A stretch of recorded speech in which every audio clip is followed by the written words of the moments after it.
سب سے پہلی چیز یہ مسلمانوں کو یاد رکھنا چاہیے کہ قربانی ایک مستقل عبادت ہے، یہ اللہ رب العالمین کا حکم ہے۔ تو قربانی کے بدلے میں اگر کوئی یہ تصور رکھتا ہے کہ میں صدقہ کر دوں، کیوں کسی جانور کا خون کروں، کیوں کسی جانور کا خون بہاؤں، کیوں کسی جانور کو ذبح کروں، یہ تو درندگی ہے، یہ ایسا ہے ویسا ہے، بلکہ اس کے بدلے میں 10,000 20,000 صدقہ کر دیتا ہوں، یہ زیادہ بہتر ہے، تو یہ غلط تصور ہے، یہ جائز نہیں ہے۔ قربانی ایک حکم ہے اور اس کے لیے اس حکم کو نافذ کرنا ہی ضروری ہے، اس کے بدلے صدقہ اور خیرات قابل قبول نہیں ہے۔ اسی طریقے سے دوسری چیز یہ ہے کہ ایک آدمی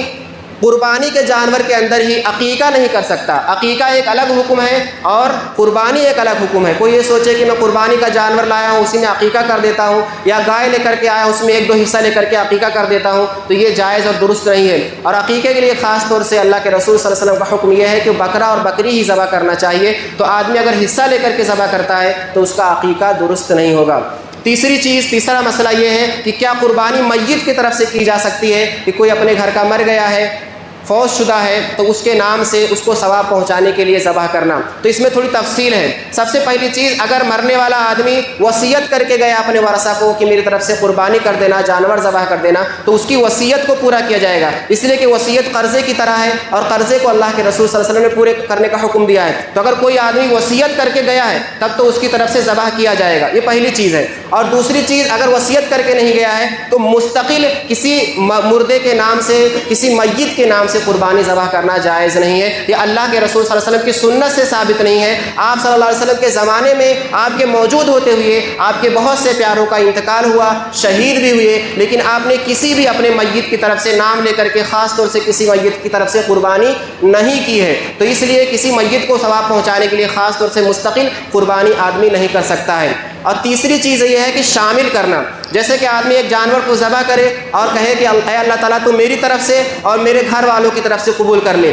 تو میرے گھر والوں میں جو مر چکے ہیں وہ بھی شامل ہیں، جو زندہ ہے وہ بھی شامل ہے۔ تو اس طریقے کی اگر نیت کرتا ہے تو اس کو علماء کرام نے جائز قرار دیا ہے، کیونکہ اللہ کے رسول صلی اللہ علیہ وسلم جو ذبح کرتے تھے تو آپ کہتے تھے اللہم تقبل من محمد و آل محمد و من امت محمد۔ تو اس میں علماء کرام نے کہا ہے کہ امت محمد میں جو مر چکے ہیں وہ بھی شامل ہے، جو آنے والے ہیں وہ بھی شامل ہیں۔ تو اس طریقے کی ایک توجیہ بیان کی جاتی ہے جو ایک درست طریقہ ہو سکتا ہے کہ آدمی اپنے نام سے قربانی کرے، اپنے گھر والوں کی طرف سے کرے اور اس میں سارے لوگوں کو مراد لے لے، لیکن مستقل میت کی طرف سے قربانی کرنا یہ جائز اور درست نہیں ہے۔ اسی طریقے سے ایک مسئلہ اور ہے کہ کیا اللہ کے رسول صلی اللہ علیہ وسلم کے نام سے قربانی کی جا سکتی ہے کہ اللہ تعالیٰ اس کو محمد صلی اللہ علیہ وسلم کی طرف سے قبول کر لے؟ بہت سارے لوگ کرتے ہیں، یہ غلط ہے، یہ سنت سے ثابت نہیں ہے، نہ نبی کے زمانے میں ہوا، نہ صحابہ کرام نے اللہ کے رسول صلی اللہ علیہ وسلم کے نام سے کبھی قربانی کی ہے کہ اللہ تعالیٰ میری اس قربانی کو اللہ کے رسول صلی اللہ علیہ وسلم کی طرف سے قبول کر لے۔ اللہ کے رسول نے اپنی امت کی طرف سے کی ہے تو یہ اللہ کے رسول کا خاصہ ہے۔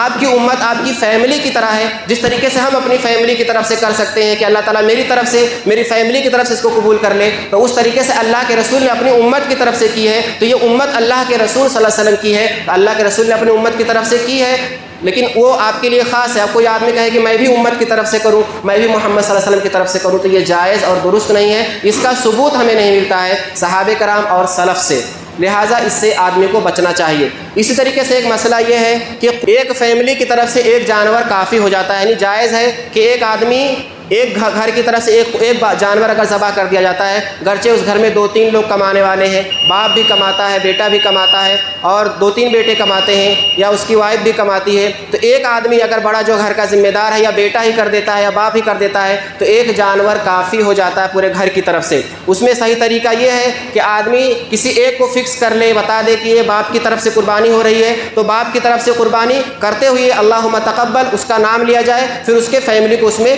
شریک کر دیا جائے، تو اس ایک جانور میں پوری فیملی کو ثواب مل جاتا ہے۔ اگر کبھی آدمی نام لینا بھول جاتا ہے، یعنی ذبح کرتے ہوئے اتنی گھبراہٹ ہوتی ہے کہ آدمی کو جلدی جلدی میں یاد ہی نہیں آیا اور ذبح کرتے ہوئے نام ہی نہیں لے پایا، تبھی نیت کافی ہو جاتی ہے، آدمی کی نیت میں ہے کہ فلاں شخص کی طرف سے ہو رہی ہے، اس کے گھر والوں کی طرف سے ہو رہی ہے، تو وہ قربانی درست ہو جائے گی۔ نام لینا سنت ہے، اگر آدمی بھول گیا غلطی میں، جلد بازی میں، گھبراہٹ میں، تب بھی اس کی قربانی درست ہو جاتی ہے۔ جس طریقے سے مقیم کے لیے قربانی مشروع ہے، اسی طریقے سے مسافر کے لیے بھی قربانی مشروع ہے۔ اللہ کے رسول صلی اللہ علیہ وسلم نے سفر کی حالت میں قربانی کی ہے، لہٰذا اگر کوئی مسافر ہے تو وہ بھی قربانی کر سکتا ہے۔ اسی طریقے سے ایک ہی فیملی کے طرف سے ایک قربانی تو درست ہے، جائز ہے، لیکن اگر 2-3 قربانیاں کرنا چاہتے ہیں تو وہ بھی کر سکتے ہیں۔ اللہ کے رسول صلی اللہ علیہ وسلم نے ایسا بھی کیا ہے، اپنی طرف سے بھی کی ہے اور اپنے گھر والوں کی طرف سے الگ سے قربانی بھی کی ہے، اپنی بیویوں کی طرف سے۔ اسی طریقے سے ایک آدمی اپنی ہی طرف سے اکیلے 2 جانور 3 جانور قربان کر سکتا ہے، یا ایک بڑے جانور میں ایک حصے کے بجائے 2 حصہ 3 حصہ 4 حصہ بھی وہ لے سکتا ہے، یا پوری گائے اکیلے ہی یا پورا اونٹ اکیلے ہی ذبح کر سکتا ہے اللہ رب العالمین کی راہ میں۔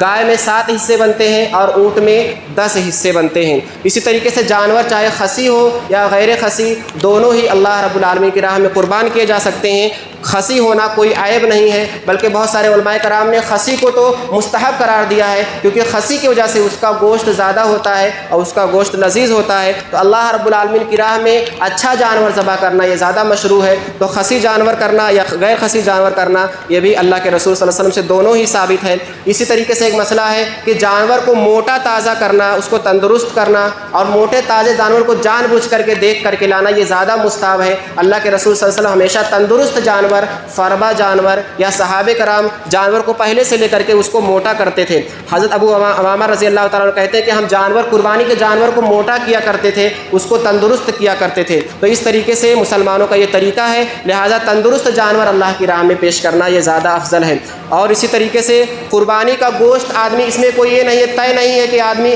قربانی کے گوشت کو 3 حصوں میں بانٹے، ایک حصہ صدقہ کرے، ایک حصہ غریبوں کو، ایک حصہ کھلائے، ایک حصہ اپنے لیے۔ ایسا نہیں، اللہ کے رسول صلی اللہ علیہ وسلم نے بعد میں اجازت دے دی ہے کہ آدمی جتنا چاہے کھا سکتا ہے، جتنا چاہے کھلا سکتا ہے، جتنا چاہے صدقہ کر سکتا ہے، اس کے لیے پورا طریقہ جائز ہے۔ کوئی مقدار متعین نہیں ہے کہ اتنا اس کو بانٹنا ہے، وہ چاہے تو پورا صدقہ کر دے، چاہے تو اگر اس کو ضرورت ہے، اس کے گھر والی فیملی بڑی ہے تو وہ پورا بھی رکھ سکتا ہے، لیکن صدقہ کرنا اور غریبوں کو کھلانا یہ بہتر ہے، لیکن ایسا کوئی مطلب وہ ضروری نہیں ہے آدمی کے لیے۔ اسی طریقے سے قربانی کا جو چمڑا ہوتا ہے اس کو آدمی کسائی کو اجرت کے طور پر نہیں دے سکتا ہے، اور نہ ہی اس کو بیچ سکتا ہے، اس کو چاہے تو اپنی ضرورت میں استعمال کر سکتا ہے یا اس کو صدقہ اور خیرات کر سکتا ہے۔